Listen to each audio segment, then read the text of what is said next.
5 congresos que yo he estado, 5 congresos, este es el peor. Pero además, has investigado históricamente el resto. Sí. ¿También sí. dirías que es el peor? Yo diría que es el peor. En 200 años. O sea, desde el año 1822 a la fecha, que son 204 años. Creo. Claro, yo no soy historiador, soy un amante de la historia solamente. Bueno, sí. Pero creo que este es el peor. ¿Qué tal? ¿Cómo están? Bienvenidos de nuevo a Caretas Perú 2026, este espacio en el que proponemos tirar las cartas, tirar las fichas, de repente tempranamente, pero esa es la idea. Ayudar, colaborar a instalar un clima de campaña que tenga por delante las ideas, las propuestas, las políticas públicas que pretenden instaurar quienes buscan llegar a Palacio de Gobierno. En esta situación, como sabemos, tan complicada, tan fragmentada y con tantas controversias alrededor. Y en medio de esas controversias, Acción Popular, que duda cabe, es un partido histórico, con, de alguna manera, un doble significado. Carga precisamente, y lo recordábamos ahora a propósito del bloque de Proyecto 75 que estamos llevando en la edición impresa, carga un mensaje realmente importante para lo que fue la recuperación de la democracia, no una vez, sino 2 o 3 veces. Y claro, tiene a figuras como Fernando Belaúnde, como Valentín Paniagua, que significaron tanto para esa democracia, pero de ahí viene probablemente el segundo significado, que es la actualidad de Acción Popular, sobre todo por el lado del Congreso de la República. Muchos de los congresistas identificados como niños han sin duda mancillado el nombre del partido, lo han debilitado. Y claro, antes seguramente de proponer una candidatura, Acción Popular tiene que hacer el trabajo de recuperar el partido, que es la primera pregunta que le vamos a hacer a Víctor Andrés García Belaúnde, ex congresista de la República, además por supuesto de insigne historiador. Él dirá que un poco digamos aficionado, pero no lo está, ya tiene varios libros en su haber, y justo conversábamos de la historia tan rica. Víctor Andrés, gracias por estar con nosotros de Acción Popular. ¿Qué tal? Un placer estar acá. Que lo primero es, ¿el partido está recuperado?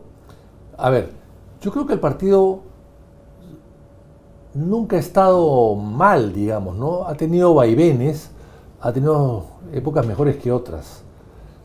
Pero el tema de los niños no lo ha afectado mucho. ¿Por qué? Porque en el Perú el 90% de la ciudadanía no sigue la política día a día. Y por lo tanto no saben lo que es los niños y no perciben exactamente en qué bando están. En el Perú la gente tiene muchos problemas y la política es evidentemente un tema. Pero el Congreso marginal. es un imán de rechazo de la y allí los niños cumplen pues un papel. Sí. ¿no? Pero no afecta directamente al partido, sino más afecta al Congreso. ¿Crees que la marca está por encima, por decirlo Yo creo que, de manera muy simple? En nuestro medio, sí, nos afecta, por supuesto, porque además la gente lo menciona, dentro y en la gente cercana al partido. Pero la gran masa no percibe esos detalles que nosotros conocemos. Yo viajo por todo el Perú y camino por las calles. Y nadie me ha hablado de los niños, curiosamente. Pero entonces, ¿qué significó el fenómeno de los niños? Que claro, que como tú dices, Muy puede ser malo. algo. ¿Qué significó? ¿Qué pasó? ¿Por qué se dio? ¿Por qué no hubieron los filtros que se requerían para bloquear la entrada? Porque precisamente, perdóname, si los niños llegaron, fue por la marca de Acción Popular. Sí, exactamente. Eso es lo peor. Que han llegado no por ellos, porque nadie ha ido conocido, sino porque estaban en el número 1 de las listas de cada departamento, de cada región. ¿Quién los puso en número 1? Bueno, es algo que... ¿Quién los puso? ¿Johnny Lescano, que era el candidato en ese Bueno, entonces? Johnny Lescano evidentemente tuvo algún tipo de influencia, pero no creo que todas. No creo que... Él puede haber puesto a los del sur, a los de Puno, quizás alguien más, pero no creo que haya puesto a Darwin Espinosa, por ejemplo, que es del norte, ¿no? No. Ahí fue otras circunstancias y otros dirigentes, pero estos han tenido sus padrinos, ¿no? ¿Están ubicados esos padrinos? Sí, yo creo que sí. Y no los voy a decir acá porque eso es un tema interno. Pero han tenido algunos padrinos que los han colocado. Por ejemplo, el Darwin Espinosa, que es el peor de los niños, el padre de los niños, el inspirador de los niños, gran niño, el promotor de los niños, en fin, cualquier adjetivo nos quedamos cortos. Ese señor no ganó las elecciones en Ancash. Y en Huaraz las perdió. pero logró que en Lima alguien Imagina. le anule una mesa en Huaraz, porque él es de Ancash, y con esa anulación de esa mesa automáticamente pasó al número 1 y estaba atrás. Y los número 1 generalmente son los que tienen mayor votación. Y vaya que es un caradura, ¿no? Y bueno, es de lo peor. Ya había sido expulsado del partido 2 veces. Ahora ha sido una tercera vez. A la tercera va la vencida. Ya había sido expulsado. O sea, se le conocía. Nosotros lo conocíamos quién era perfectamente bien. Era un tipo impresentable. Sin embargo, pasó, bueno, ahora, una cosa muy grave. Pero en fin, pero todo eso se ha podido dar porque el jurado durante varios años no reconoció a las dirigencias de Acción Popular.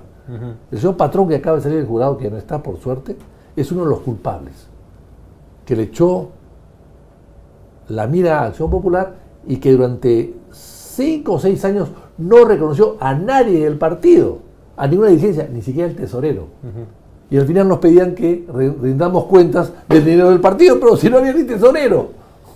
Claro. Ahora, digamos, superado, ¿no? Ese trance que se supera, va el tema de la candidatura presidencial.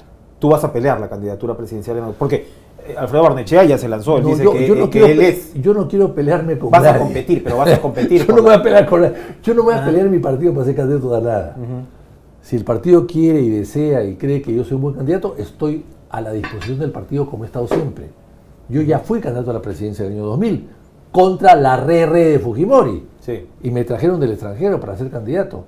Y hice una campaña muy esforzada, con todas las energías que podía tener en ese momento. Y hicimos un papel decoroso, honroso. Bueno, pues, si Acción Popular cree que esta vez, como lo fui el año 2000, puedo ser útil para el partido, tendrá en mí un gran colaborador y un gran entusiasta. Va a haber primarias, ¿esto cómo va a ser? ¿Cuándo va a ser? Bueno, va a haber primarias y ahí van a ser los candidatos inscritos y ahí van a participar. Y por supuesto no hay candidatos ni naturales ni únicos en Acción Popular, por suerte. Como dice Barnechea, porque yo entiendo que él más o menos... Bueno, pero tendrá que competir. De acuerdo. Porque ya más no sería la primera vez que compita, ya lo he hecho antes. Ahora, imaginémonos a Vitocho candidato. ¿Cómo se para en la cancha a Vitocho candidato? Bueno, yo no puedo... Yo creo que tengo tantos años en la política que soy conocido, digamos. No, eso está claro, pero... Entonces, no puedo fingir, no voy a cambiar. No voy a volverme nada de lo que ya soy. Y además, se vería mal.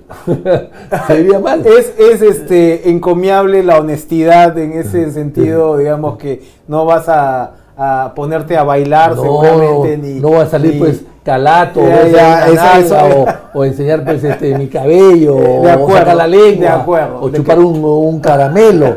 No puedes, o sea, suerte que ya no hay tanto perreo como antes, empezar a salir con viejitas y a ayudar a los viejitos, pero vas a tener que a cargar a niños, pero vas a tener que hacer TikToks, vas a tener que adaptarte sí, a todas las pero igual dentro de mis cualidades, está bien, ¿no? Y dentro de mi manera de ser y dentro de mi conducta y dentro de lo que he sido siempre. No voy a inventar un nuevo Vitocho a mi edad. Así que los que quieran hacerle media training a Vitocho García Belaúnde estén advertidos de cuál va a ser el alumno que les va a tocar. Pero, a lo que voy es, ¿cuál va a ser el mensaje? ¿Cuál es el mensaje en esos TikToks? ¿Cuáles son esos mensajes en esos viajes? ¿Cuál va a ser el mensaje central? El mensaje es sacar al país de la profunda crisis moral que tiene. Crisis moral, crisis de infraestructura, crisis en la salud, en la educación, en la vivienda, el caos en el que vive el país y por supuesto en la seguridad, que es fundamental. Entonces lo que hay que hacer es proponer, mire, el tema es muy simple, bueno, que es muy complejo, pero la respuesta es muy simple, en todo caso, solamente la respuesta. La corrupción ha hecho metástasis en el Perú por la abundancia, la histórica y la cronológica impunidad que existe en el país, que hay que cambiar. Es un tema que hay que cambiar. Hay que hacer una revolución moral del país. Si tú no castigas a los culpables, bueno, habrá cada día más culpables. O sea, no podemos imponer autoridad y perseguir a los delincuentes cuando no los castigamos a ellos también, cuando no los apresamos, cuando no los allanamos, cuando no los embargamos, cuando no los sentenciamos. Pero el Poder Judicial y el Ministerio Público te van a decir que tienen autonomía finalmente. Bueno, pero hay que hacer reformas. El Perú hay que reformar todo. ¿Qué institución en el Perú no se reforma? ¿Qué institución es perfecta que no se reforma? ¿El Banco Central de Reserva? Bueno, quizás la Cancillería. ¿Qué otra institución del Estado no se reforma? No toco la Iglesia porque la Iglesia no es parte del Estado peruano, ¿no es cierto? Pero ¿qué institución podemos decir que funciona aceptadamente bien? Ninguna. Hay corrupción en todas partes. Es decir, la palabra de cómo es ya es prácticamente un himno nacional. Entonces tenemos que cambiar el país. Y eso se cambia con el ejemplo, con la limpieza de los que quieren actuar. O sea, tú no puedes decir, combate la corrupción siendo corrupto. Mire lo que pasa ahora con el señor Medelius, que lo han asesinado, me da mucha pena que lo asesinen. Pero ¿cuáles son los titulares de los periódicos? Es congresista. Fue congresista circunstancialmente. Él era abogado y notario. Esa era su profesión. Y en realidad abogado de mafiosos en sus pero últimos años, lamentablemente. Entonces, o sea, el tema no es... O sea, es corrupto y lo han asesinado porque era parte de una mafia y los sicarios lo han matado por ajuste de cuentas porque era congresista.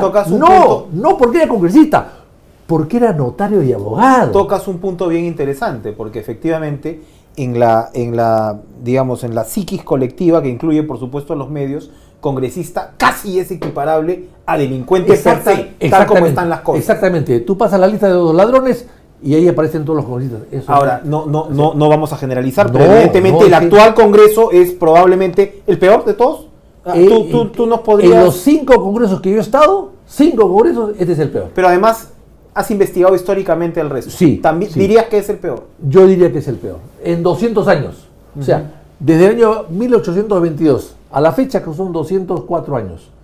Creo, claro, yo no soy historiador, soy un amante de la historia solamente, pero creo que este es el peor de todos. ¿Qué nos ha pasado para llegar a este punto? Claro, estás hablando de la corrupción, pero ¿qué le ha pasado al Congreso además para llegar a este punto? Ya no era un incentivo que los buenos se presenten. ¿Qué es lo que ha pasado? Por la impunidad, por la irresponsabilidad, por la angurria, la ambición, por la corrupción.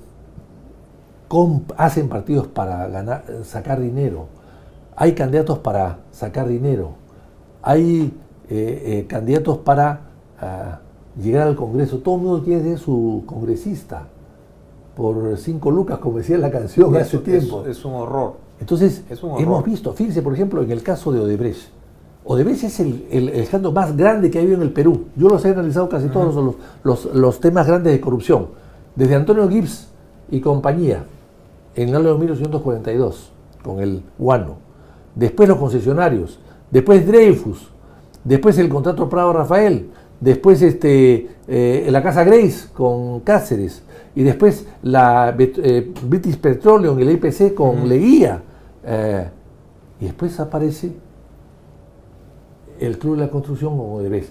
Pero en el caso de Odebrecht interviene directamente el Poder Judicial para liberarlos de todo tipo de responsabilidades. En los otros casos, el Poder Ejecutivo ve cómo sale del problema. Y son gobiernos determinados. Acá no. El caso de Odebrecht es mucho más grave, porque es desde fuera hacia adentro y de varios gobiernos. Y quien al final no condena a nadie y le devuelve toda la plata que puede, es el Poder Judicial. Algo que antes no se sucedía.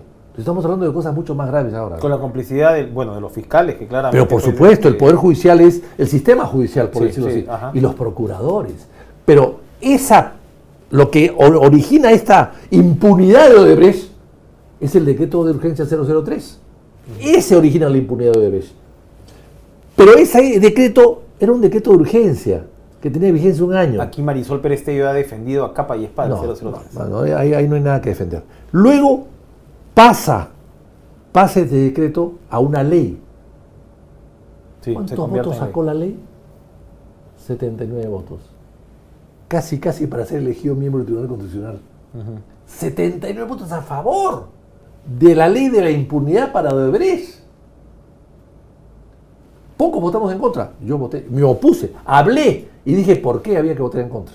Lo dije y acusé todas las irregularidades que cometía esa norma y que con eso se le iba a devolver plata al sinvergüenza. Con esa ley lo que hacíamos es al ladrón que le ha robado tu automóvil, se lo vas a dejar para que lo trabaje el automóvil y con eso te pague y se quede con el Pero automóvil. dice Kuczynski que la cosa se complica más bien en el acuerdo de colaboración, que es que suspende los efectos y que más bien ahí ellos se levantan la mitad de todo el capital que tenían. Pero el acuerdo de colaboración eficaz lo permite la ley y el decreto de urgencia que él sacó.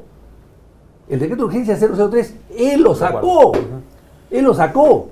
Lo sacó a raíz. En 16 de diciembre, el Departamento de Justicia de los Estados Unidos lanza la voz de la alerta de la corrupción de 29 millones de dólares en coimas que paga Odebrecht en determinados países, Ecuador, Colombia, Perú y algo más. En febrero sale el decreto de urgencia, formando toda una capa inmensa, caparazón, como tortuga de las Galápagos, para proteger a Odebrecht, y todo se le designa al Ministerio de Justicia. O sea, el Ministerio de Justicia va a hacer todo, nombrar procuradores y va a manejar el caso de Odebrecht. Y va a hacer inclusive los cálculos para las reparaciones civiles, justicia. ¿Qué persona del Ministerio de Justicia sabe de números para poder fijar cantidades de reparación civil de una transnacional del delito? Eso es el decreto de urgencia 003, que se convierte en una ley y que aprueba el Fujimorismo, el APRA, el PP Causas, todos ellos. ¿Quiénes se opusieron a esa ley? Nosotros, Acción Popular, 5 personas y 5 más que fueron de izquierda. Marisa Glavi y alguien más. Bien, es un interesante recordatorio. Siguiendo con el tema histórico. Hay que revisar los 79 firmas, ¿ah? Y hay que revisar que luego vino el señor Vizcarra y su ministra, la señora Gloria Montenegro. Ahí está. Dijo, si pudiésemos pagar 10 mil millones de soles a Odebrecht para que nos digan los codinomes, hay que pagárselos. Lo dijo la ministra de Vizcarra. Y Vizcarra era parte del Club de la Construcción, socio de Graña Montero, socio de Odebrecht. Entonces hemos estado siendo gobernados por Odebrecht y creo que hasta el día de hoy. ¿Qué harías? ¿Qué podría hacer un nuevo gobierno ante esa situación? Expulsar a Odebrecht, con cualquier nombre que tenga. Ahora se llama Novonor. Expulsarla. Como lo han hecho Venezuela, como lo ha hecho Colombia, lo ha hecho Ecuador, expulsarla. O Panamá, expulsarla. Porque Acá están haciendo negocios. Siguen haciendo negocios. Quieren ahora quedarse con Olmos 10 años más. Y quieren que además que el gobierno le financie la ampliación de la presa Limón. Que le hicieron ellos mal. Y pequeño y chica. No, pues, esos señores son delincuentes, no pueden quedarse en el Perú. O sea, hay todavía pero, digamos, rutas de cosas Lima. para hacer. Pero por supuesto, y rutas de Lima. Ahora, pero ¿qué pasa con, por ejemplo, lo que está haciendo López Aliaga, ¿no? En fin, anulas los peajes y los arbitrajes y claro, no te está yendo bien particularmente afuera. O sea, tienes también un contexto contractual que te complica, digamos, una propuesta López como esa, Aliaga que es tiene interesante. toda la razón políticamente. Toda la razón políticamente. El problema es que jurídicamente creo que ha buscado un camino equivocado. Será cosa de sus abogados. Él no es abogado. Pero yo creo que la indignación al peaje es obvio. Ese peaje que aquí cerca hemos visto de 7 soles por 8 o 10 cuadras de la para que separadora viven industrial, ahí además. Bueno, todo es un desastre, eso es un negociado. Pero tú tienes clara la ruta jurídica de cómo sería esa expulsión de Novonor. Sí, por ejemplo. Más allá de este tema de los peajes. Yo soy abogado, claro, no ejerzo y ya el derecho, me he olvidado el Código Civil como es, ¿no? Pero en fin, pero hay un razonamiento jurídico. Claro, en el derecho te enseñan a razonar jurídicamente, ¿no? El derecho es sentido común. Y eso hay que explicarlo, aunque el sentido común a veces es el menos común de los sentidos. Pero en todo caso es eso. Entonces yo creo que hay que buscar una salida jurídica mejor de la que ha planteado el señor López Aliaga, pero que tiene razón en el fondo totalmente. Bueno, ahora con lo que estamos viendo, digamos, con este cambio de reglas de juego y de ciertas posturas más agresivas, por ejemplo, por parte de Trump, uno comienza a pensar de que de repente los miramientos excesivos pueden de alguna manera Trump no me cambiar. Gusta. Nunca me gusta, me parece un matón de de Nueva York. Sí, tal cual. A mí no me gusta, pero hay cosas que tienen la razón. Por ejemplo, el tema de... Él es un empresario. Él piensa como empresario, no piensa como político. Entonces él dice, el dinero hay que emplearlo bien. Claro, él es empresario, él sabe que como empresario emplea el dinero mal y quiebra. Entonces está manejando su país como una empresa, no como una... Que ya sabemos que eso entraña también riesgos, ¿no? Pero por supuesto que sí, eso le va a causar después un problema. Eso lo va a aislar del mundo. Y al final sus socios van a dejar de ser sus socios, sus aliados. Bueno, eso era el problema de ellos. Pero en el fondo tiene algunas cosas razón. La expulsión de la gente que entra ilegalmente a su país. En el Perú deberíamos hacerlo hace mucho tiempo. O sea, también habría que expulsar a los venezolanos. Ilegales, sí. A los ilegales. Pero por supuesto que sí. O sea, quien entra a tu casa por la puerta, por el muro de atrás, pues tienes que votarlo. Ese es evidente. Ahora no significa que sean delincuentes, pero tienes que votarlos. Han entrado ilegalmente. El hecho de ahora, pero no expulsarías a los que están legales. No, de ninguna manera. Pero aportan incluso a la economía. Pero por supuesto que sí, hay venezolanos muy valiosos, muy valiosos. Y me parece mal que no les den facilidades para ejercer su profesión. Me parece mal que la SUNEDO o que el Ministerio de Salud, una serie de instituciones, no le den permiso para trabajar a los médicos. O no den permiso para trabajar a los ingenieros, a los arquitectos. Eso sí me parece mal. Ahí hay que ayudarlos. Pero a los que han entrado por la ventana y que asaltan, hay que votar. De hecho, vinculas el tema de esta parte de la migración venezolana complicada, vinculada a la inseguridad. ¿Qué hacer? Porque si una preocupación es la corrupción, la otra cara de esa moneda es la inseguridad. ¿Qué es lo que tendría que hacer un próximo gobierno al respecto? Bueno, yo creo que se hizo muy mal en unir las tres policías. Hoy día la policía que tenemos es inferior a la Guardia Civil de aquella época. Eso es bien interesante porque es un argumento que suele salir también de boca de policías experimentados. Pero Vitocho, por el otro lado hay quienes dirán, oye, superen, lo ha sido hace 30, 40 años. ¿Por qué sigue siendo relevante? ¿Por qué? Porque hemos empeorado. La pregunta es, ¿el presupuesto de la policía ha crecido? Sí. ¿El Ministerio del Interior ha crecido? Sí.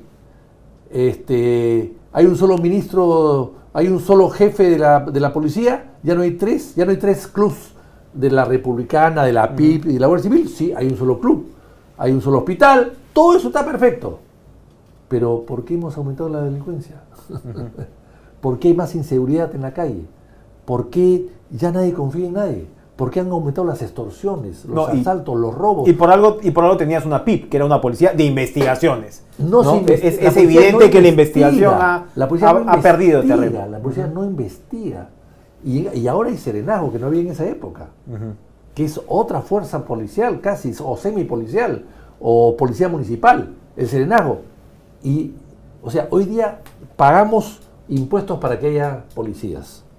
Hoy día pagamos al guachimán de la esquina para que te cuide la casa, la cuadra de tu casa. Hoy día pagamos a un guardián en tu edificio para que no suban a tu edificio si es tu oficina. Hoy día pagamos todo. O sea, nos cuesta, vas a un centro comercial y tienes que pagar al policía que está ahí para que te cuide el auto. Entonces estamos hablando de que todo se paga. Y la seguridad no ha mejorado, sino ha empeorado. Entonces hay que cambiar las cosas. En Estados Unidos, por ejemplo, ellos se quejan de que las elecciones siempre traen problemas y a veces no son claras. Y Trump inclusive se quejó de que había perdido las elecciones anteriores. Pero ¿por qué no cambia el sistema? Porque funciona. Porque funciona. En el Perú no funciona el nuevo sistema. Ergo, cuando no funcionan las cosas, se cambian. Así de simple. Para ir redondeando, algunas preguntas que tienen que ver con el perfil. Tú, por supuesto, eras lo que hemos dicho al principio, pero eres también empresario. ¿Te consideras un empresario exitoso? Sí. ¿Ha sido muy difícil hacer empresa para ti? Por supuesto. ¿Cuáles son los principales problemas que has enfrentado? Las municipalidades, la SUNAT, la SUNAFIL, la ATU, la SUTRAN. Todos son problemas. Pero ¿no crees en las regulaciones? Sí, pero son exageradas. Por ejemplo, en el Perú, te pongo un caso muy simple. En el Perú, tú andas a una velocidad de 81 kilómetros por hora, cuando dicen 80, andas a 81, 82. Multa, 2.500 soles, que son $500, $600. ¿Cuánto vale esa multa en Europa? 50 euros. 50 euros. Y bueno, y esa es una... Y el sueldo mínimo en Europa es 3.000 euros. Y perdóname, acá es 200 y euros. es una invitación a la corrupción eso, Pero, obviamente, es el mayor incentivo que puedes tener, ¿no? Al final es, oiga jefe, ¿cómo es? Oiga jefe, ¿cómo es? Ahora, pero no hay Ahora, algo... una cosa, peor. ¿Y en el Perú por qué no hay jueces de tránsito? O sea, ¿a quién reclamas? ¿A quién reclamas? No hay jueces de tránsito. En cualquier parte del mundo, tú tienes un juez de tránsito que puedes reclamar la sanción que te han puesto y la puedes ganar. Aquí no hay jueces de tránsito. Yo planteé un proyecto de ley para que haya jueces de tránsito. Me lo cambiaron, por supuesto, en el Congreso, qué sé yo. Y al final decidieron que los jueces de tránsito iban a nombrarlos a la Corte Suprema. Han pasado 10 años y no lo han hecho. Falta de presupuesto. ¿Y todas las multas? ¿Dónde se van las multas? ¿Quién las paga? ¿Dónde se van? O sea, el Perú es un país irracional. Ese es el problema. Acá están, tengo unos amigos que han tenido una empresa de muchos años, le han cerrado su local 90 días porque no tienen certificado de defensa civil. Pero 90 días a un negocio formal de que tiene 60 años porque no han pintado unas rayitas en el piso. Es absurdo. Pero absurdo también es, volviendo a tu tema con la corrupción, que claro, que las sentencias que se pidan sean de 70 años, de 60 años, bueno, es también absurdo, ¿no? Bueno, o sea, sí. Si uno compara, Cristina Kirchner, que seguramente ha tenido un historial mucho más no colorido en ese sentido, creo que le han dado 8 años, 10 años, y ni siquiera entra todavía, o sea, es decir, somos un país de excesos, ¿no? Porque el exceso finalmente te hace fracasar. Así. Bueno, pero esas son las normas que se dan muchas veces en el Congreso a pedido de una serie de abogados o de jueces o de gente ignorante que puede legislar. Entonces, en el Perú todos creen, oiga, faltan leyes. Creen que con leyes combates la corrupción o combates la inseguridad. No es así. Las leyes del Perú sobran. Yo haría una comisión revisora de las leyes del Perú y revisarlas una por una y solamente dejar las que se cumplen. Porque la mitad no se cumple. Eso trató de hacer en un momento Santiago Fujimori, ¿no? Sí, creo que sí, se quedó eso en el camino, pero era loable, era loable el propósito. Pero no terminó el trabajo. Tu experiencia ha sido en política, sobre todo parlamentaria, pero fuiste secretario de Fernando Belaúnde, de tu tío. 5 años, en el Estado del Poder Ejecutivo 5 años. ¿Cómo conjugas eso? O sea, es decir, ¿cómo te sirvió esa experiencia para ver lo que es el funcionamiento del Ejecutivo y cómo la aplicarías hoy? Yo fui 5 años secretario de Ejecutivo y estuve a la mano a los ministros de Estado durante 5 años, que fueron 70 más o menos, 60, 70 ministros que pasaron por mi secretaría, por decirlo de una manera. Yo era secretario de Ejecutivo y ellos dependían un poco de mí para las agendas, para las normas, la redacción y a veces el seguimiento, etc. O sea que tenía contacto con todos ellos, que además era un gabinete donde tuvo grandes ministros, ¿no? Entonces, esa es mi experiencia, ¿no? Es el contacto directo con la administración pública, con el banco, con el Ministerio de Economía, con el Ministerio de Transporte. Y mucho se dice que el problema del Poder Ejecutivo es que no se coordina entre los estamentos. Para eso se creó la oficina del primer ministro, que funcionó bien en determinado momento. Oficina del primer ministro, que es una oficina de coordinación entre los ministros. Después han ido cambiando la ley y ahora es casi un ministerio múltiple, porque es un cajón desastre. Todos los ministerios que tienen oficinas que no les gusta, vayan a la PCE. Claro. Entonces se ha vuelto un cajón desastre. Entonces tú abres el cajón y tienes pedacitos de cuando era sencillamente el ministro coordinador, el gran ministro coordinador. ¿Qué cosa puede coordinar? Claro. Es un cajón desastre. Pero ni un sastre puede ser un desastre. Ni un sastre puede ser un termo. El premier Adriansen está en la cumbre de inteligencia artificial. De repente toma algunas ideas ahí en Francia. Ojalá que la inteligencia en él no sea artificial. Para terminar, ¿estás preparando algún libro? Bueno, estoy preparando la segunda edición. He tenido 6 ediciones, pero la segunda 6 impresiones. 6 reimpresiones. Así es, reimpresiones. Con más de 20.000 ejemplares, ¿no? Pero ahora estoy preparando la segunda edición corregida y aumentada. Entonces voy a pasar un libro de 660 páginas a 800. ¿De cuál libro? Dile, por favor. Del Expediente Prado. Porque tengo mucho material que he ido acumulando en los últimos años. He acumulado muchos papeles, muchas investigaciones que he seguido haciendo en Chile, en Colombia, en Bolivia, en Estados Unidos. Entonces va a salir un bodoque tan grande que estoy pensando, no sé si sacar un solo volumen, 800 páginas, o de repente sacar 2 volúmenes para que sea hay gente que no le ha gustado ese libro, a descendientes. Bueno, los descendientes tienen que molestarse, pero ¿por qué? Porque si es su tatarabuelo, uno que tenga tatarabuelo que sinvergüenza, ¿qué te afecta? El problema es que tú no seas sinvergüenza ni tu padre, pero ya el tatarabuelo, ¿qué importancia tiene? Pero justo hablábamos de Prado, pues porque Prado fue el que derrota a Fernando Belaúnde en su primera candidatura. Prado Ugarteche. Prado Ugarteche. Así es. ¿No? ¿Qué es lo que te provoca el personaje después de haberte sumergido? No, una cosa es el general Prado, una cosa es el general Prado, el Prado Marino Ignacio Prado, desertor de la Guerra del Pacífico y traidor, chileno, Perdóname, me estoy confundiendo de los Prados, Son dos cosas diferentes, ese es el padre. Sí. El padre, y otra cosa es el hijo, Prado Ugarteche. mucho menor, muy niño, que nació cuando Prado era viejo, tenía 65 años cuando nace este señor, y que es presidente del Perú 60 años después. Es diferente. Prado el Viejo, lo que tú sostienes es que es un falso héroe, un falso valor. Es un impostor. Es un impostor. Es un impostor. Y es un traidor a la patria. Porque sus minas de carbón en Chile alimentaban a las naves chilenas que atacaban el Callao, que atacaban Lima, que desembarcaron a todo el ejército chileno en el Perú. Sus minas de carbón le dieron carbón a esas naves. Y ese negocio de carbón allá, que no fue tocado, además contribuía a sostener la guerra de Chile contra el Perú. O sea, tenía cuotas, ¿no? Se llama, en fin, impuestos de guerra que pagaba el gobierno chileno, y eran impuestos de guerra para facilitar o fortalecer la armada o los soldados chilenos que invadieron el Perú. Eso para mí es traición. El Perú ha sido una larga, y esta sí es la del remate, el Perú ha sido porque tienes que irte a comisión política, entiendo además, el Perú ha sido una larga, la historia del Perú ha sido, digamos, el autoritarismo y la dictadura ha sido una constante.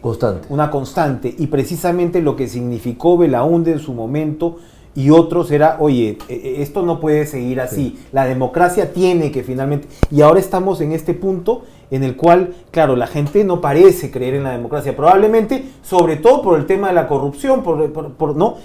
¿Tú crees que la democracia puede, y tú has sido, no solamente, o sea, te opusiste a Fujimori en su momento, en las épocas del autogolpe, en fin, o sea... a Prado, me puse a Velasco, y bueno, y perseguía toda la Eres un demócrata, a algunos les caerás bien, a otros les caerás mal, de repente has sido muy incisivo con unos, etcétera, etcétera. Pero, ¿crees que la democracia está en riesgo ahora? No. ¿Por qué? Yo confío mucho en el Perú, porque el Perú es un pueblo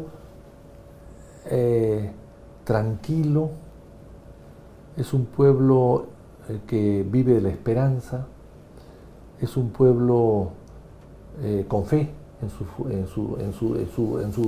sus valores, en su religión, es un pueblo solidario, muy solidario, que cree en la hermandad. Y es un pueblo finalmente milenario, ¿no? Acá nos pesa los 2.000 o 3.000 años de historia del Perú, ¿no? Son pueblos milenarios como pocos en el mundo. Entonces tienen esa paciencia y esa sabiduría del pueblo milenario, ¿no? Que sentado espera los buenos acontecimientos y cuando no llegan se pone de pie y lucha por ellos. Ojalá que el mensaje sea el que finalmente se proyecte en los próximos años. Gracias, Vitocho García Belaúnde, por acompañarnos hoy en Caretas Perú 2026.